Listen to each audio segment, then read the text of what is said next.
ကြောင့်ရဲ့ချစ်တာလေစကားပြောတဲ့ခါစားကလေးလေးကြားနေတယ်ချစ်ချလို့ချစ်ချလို့ချစ်ချလို့ချစ်ချလို့ချစ်တဲ့ပေါ်အိမ်မဲကလေးများဖြစ်နေတာလားကိုရင်မပြောတယ်လေ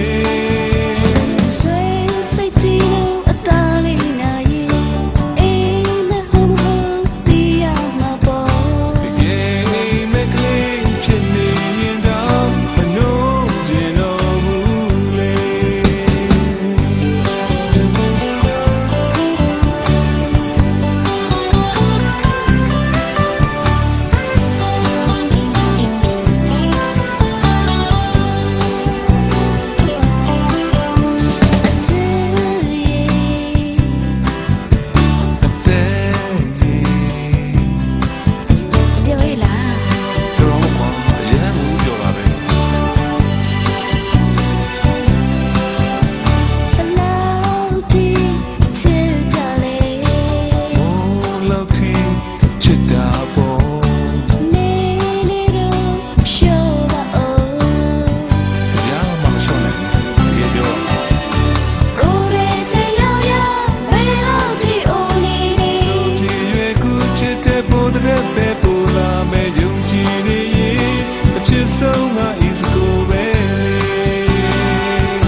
Ha ha ha ha.